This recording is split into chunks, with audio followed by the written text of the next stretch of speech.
I'm Kelly Carter, and this is Another Act. Man, I was the number one on the movie that was number one 3 weeks in a row. Oscar nom. I'm thinking my phone about to blow up, and it just didn't. It was like I didn't work for a year.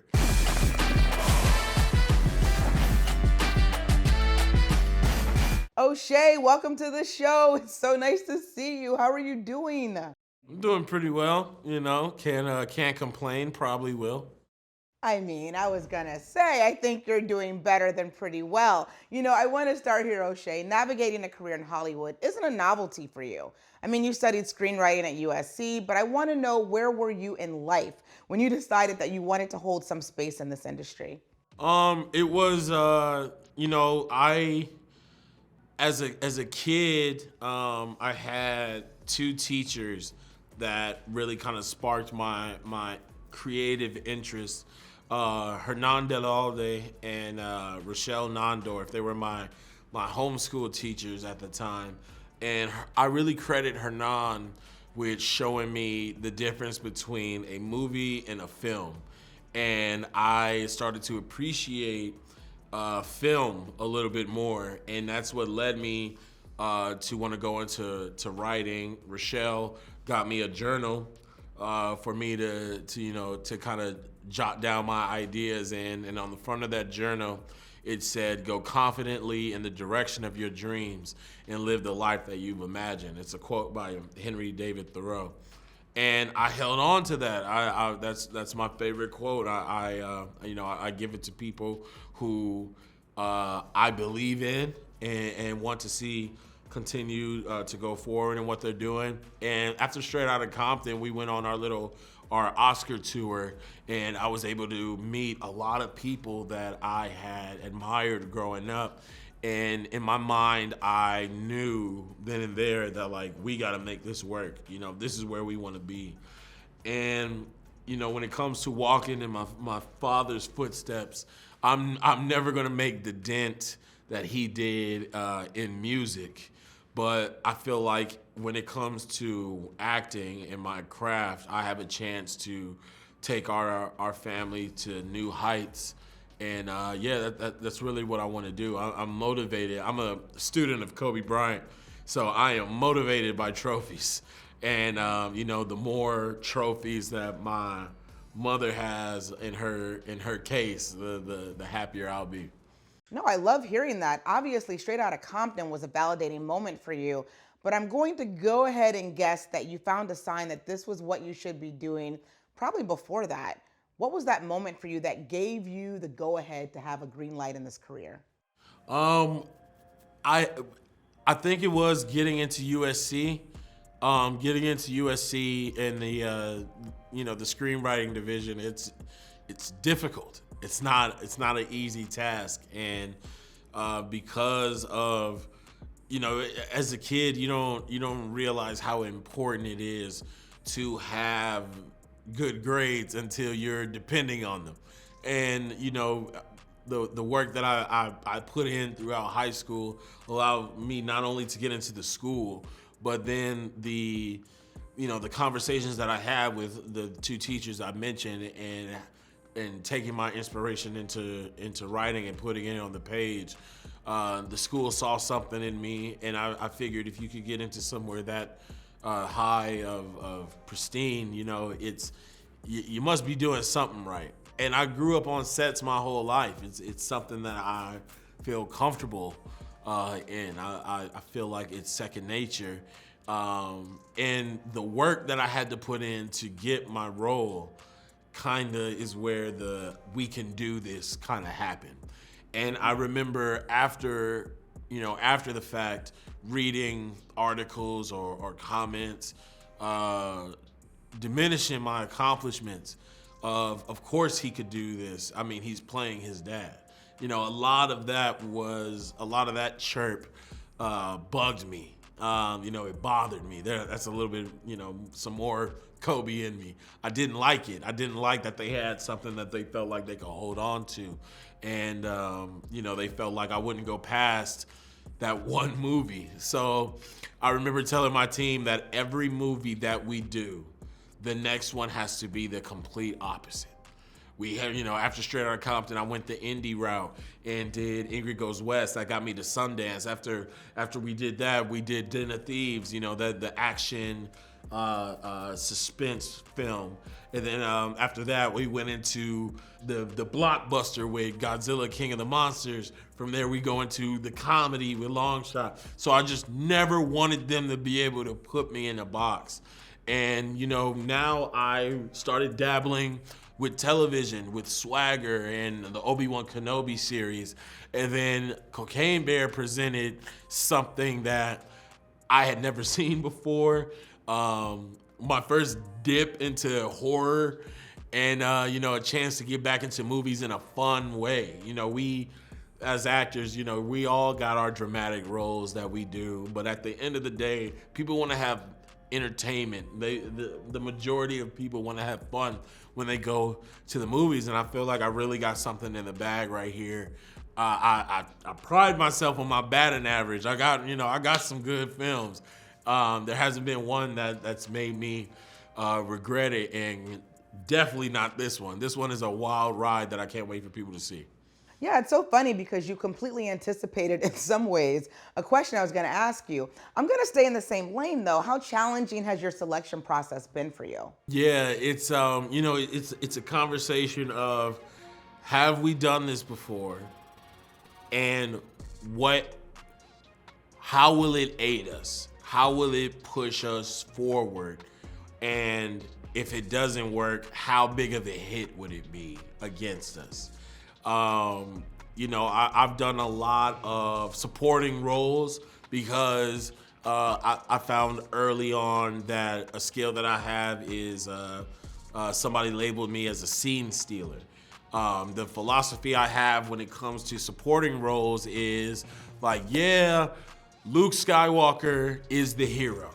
Luke Skywalker got, the lightsaber and all that. His father's the chosen one. Yeah. But Han Solo get the girl. Han Solo got Chewie. Han Solo got the Millennium Falcon.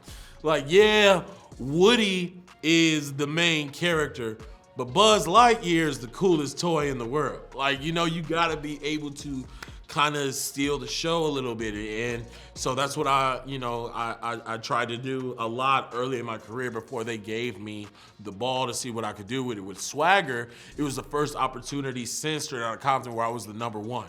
And I was in a weird position where I'm the guy teaching all these young actors, giving them, my tidbits that I've learned and those type of things. So it was a new territory. And, when it came to Swagger, I wanted to do something for my people. I kind of felt like Swagger was a show that was speaking to young black people, kids growing up, not only athletes, but just that had the same similar situations that the characters were developing. And I just wanted to be a part of something that kind of spoke to like core values and things like that. And now, luckily a show like that is getting me lots of praise. We're getting ready to do Den of Thieves Part 2. So it's I'm doing my thing. We're walking on the right footsteps. I mean, you really are doing your thing. What were your expectations immediately after Straight Outta Compton, though? Man, I was the number one on the movie that was number one 3 weeks in a row. At the time before Deadpool, we were the highest grossing R-rated movie. Oscar nom. I'm thinking my phone about to blow up, and it just didn't. It was like I didn't work for a year, and it was it was a little heartbreaking because people had put in their minds that I was this one-trick pony. Just back to of course he could do that. And so that right there fueled me to show them that I can do all things and to not let them be able to say that about me again. And, me taking risks, to go from a movie that big to signing on to an indie, it might look like a step down, but it was something that my career needed. I needed to show them that I was willing to do something for the art of it all. And you know, my work in Ingrid Goes West led to Deborah Chow thinking I was perfect to play Roken in the Obi-Wan Kenobi series.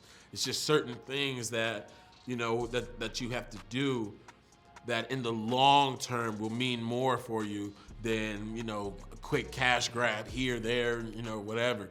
So, you know, being that year that I didn't get anything after Straight Outta Compton made me realize that we have to be strategic about this, because they don't want to give it to me. So I gotta inception them to think that they want to give it to me. Well, what kept you mentally in the game? Because a year is a long time, especially coming off of that #1 film. What kept you in the mix and told you not to give up? Honestly, fear. It was, I left school to do this. I left a great opportunity in the middle of my second year to do this. And then it took me 2 years to get it. And I'm sitting on Instagram watching all my friends graduate and get their degrees. And, you know, I felt like an idiot. I felt like I made the wrong decision. And my biggest fear is to make the wrong decision. I know that's not how you can go through life, but I pride myself on measuring twice and cutting once, not the other way around. So it was like you know, and my father tells me, you know, a lot of the times that I don't have to think like this, but if I'm not hard on myself, I feel like nobody else will be. So like, we have to make it work. We don't have another plan. Like, I gotta get up. We have to figure out how to make this happen. And, you know, luckily I was able to, you know, switch up my team at the time that I did, because I got people that believed in me. I got people who had the same enthusiasm about my work that I did and knew how to get me in the rooms with people, to have the meetings, to put me in the position to succeed. I'm grateful for them. But yeah, the not wanting to come up with another plan, because the fear of starting from zero drove me crazy. No, I love that. And thank you also for being so candid in this conversation. I really appreciate that. You know, while you were talking, it made me think again to your origin story of wanting to study screenwriting, of actually studying screenwriting at a very prestigious program. Do you read scripts differently? Yeah, one thing that it does, because I'm a writer, when I start reading other people's words, what I envision, I'll get there on the day and it's nothing like I thought it was gonna be, because of me as a writer, I'm thinking about how I would do it and like all this. So, you know, it kind of backfires on me a little bit, but also I know, you know, being on the other side now as an actor, I know the writer's job is to always push the story forward. So when you're improv or you feel like you can add something here as a performer, as long as I recognize the rules of screenwriting, most of the time they'll allow you to do it. You know, as long as we're pushing the story forward, you're not veering off or you're not raising questions that don't get answered, then, you know, you'll be all right. So it's you know, it's a level of respect to to somebody in the field that I started in, and recognizing how we can help each other now that I'm on the other side of the camera. I mean, you know, that said, when are you going to give us that O'Shea Jackson screenplay? When is that happening? I got a writing partner, Krismir Jahangir, who he and I have been for the last 5 years, worked on a Godzilla anime, loosely based off some of the events of King of the Monsters that we're shopping around right now. It's getting a lot of buzz, putting pressure on the studio a little bit. And yeah, I got a pretty good film idea that I'm working on that I might have to call up Spring Hill, LeBron's team, because I think they would be able to aid the movie in a way that, you know, most productions probably wouldn't, without having to, break a bank. But it's yeah, I've definitely been thinking about it a lot. It's something that I've been taking pitches on a lot of my ideas because I want to be home a little bit more. I got a 5-year-old and she's in school now, so I have to be home. I can't keep taking half a year away and just come back, and before I know it, I'll come back from a movie and she's picking me up from the airport. I want to be at home. I want to be a dad. I want to do all that stuff. She's out in the world now. She needs me. So I have to figure out ways to make money and be home, and that's producing and writing and creating. Oh my God, you've grown up so much since we last have talked. I can't believe you're a dad now. That's crazy. Also crazy is Cocaine Bear. Tell me about this film and why you had to say yes to do it, because I love that you said earlier about just wanting to give people some fun at the movie theater. Talk a little bit more about that, please. When I'm on Twitter every day, and I forget what outlet it was, but they tweeted out Elizabeth Banks gets the rights to Cocaine Bear. And when I read that title, I was like, there's no way. And I clicked it and I retweeted it, and I was just talking about how crazy that movie's gonna be. And then Elizabeth saw the tweet. And so when it came time to casting, they hit me up like, yo, you wanna be a part of this? And yeah, absolutely, take my money, let's do it. Like, this is this is a win right here.